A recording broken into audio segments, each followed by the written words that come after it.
Assalamualaikum warahmatullahi wabarakatuh. Jumpa lagi dengan saya, Ini Murtafiah.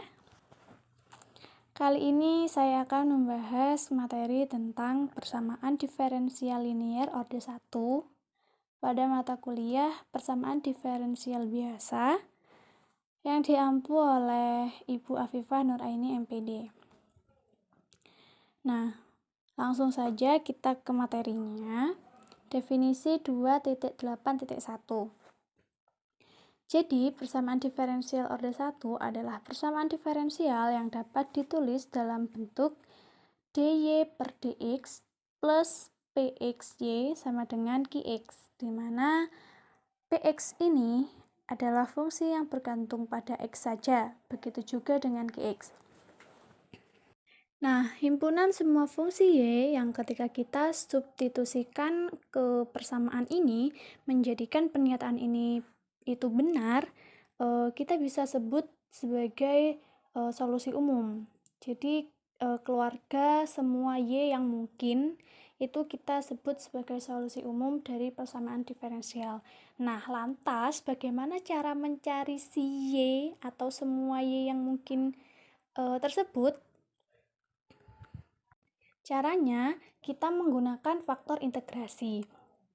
Nah, untuk faktor integrasi itu sendiri sudah dijelaskan oleh Mbak Indah pada kelompok sebelumnya.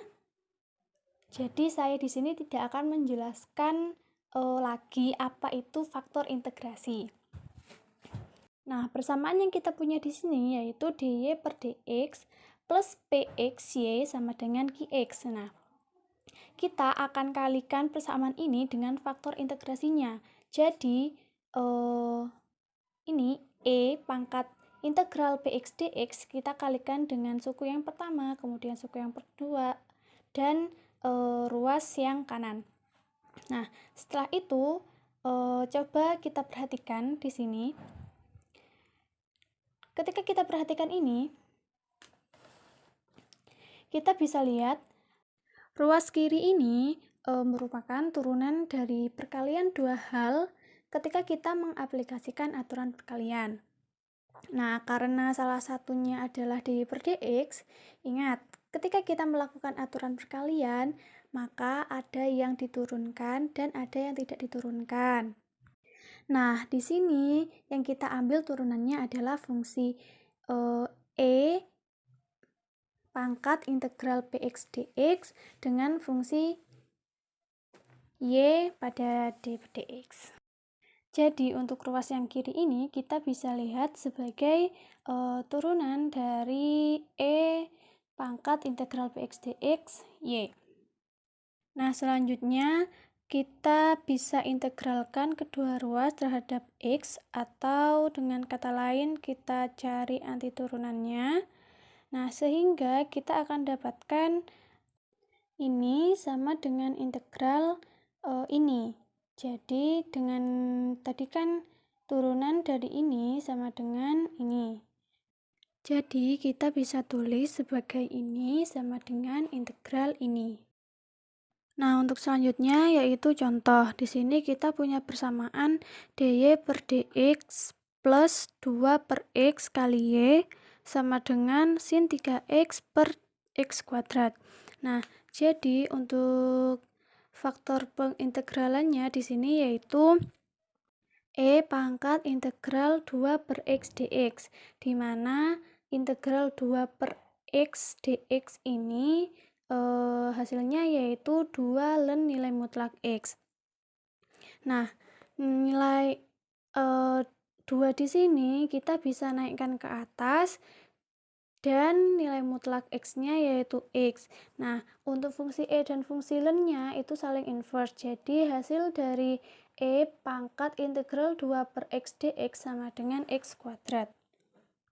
Nah, selanjutnya kita akan kalikan x kuadrat dengan setiap suku pada kedua ruas, sehingga akan menghasilkan x kuadrat dy per dx plus 2xy sama dengan sin 3x. Nah, untuk sisi kirinya ini seperti yang telah saya jelaskan tadi di awal, dia merupakan turunan dari perkalian dua hal. Nah, jadi kita bisa tulis seperti ini. Nah, kemudian di sini untuk selanjutnya yaitu x kuadrat kali y sama dengan integral sin 3x dx sama dengan negatif 1/3 cos 3x plus c. Nah, karena yang kita cari di sini adalah nilai y-nya, jadi kita bisa bagi dengan x kuadrat, atau juga bisa kita kalikan dengan x pangkat min 2, sehingga hasilnya yaitu y sama dengan 1/3 x pangkat min 2 cos 3x plus c x pangkat min 2. Nah, ini berlaku untuk semua konstanta. Mungkin hanya itu yang dapat saya sampaikan, kurang lebihnya saya mohon maaf. Wassalamualaikum warahmatullahi wabarakatuh.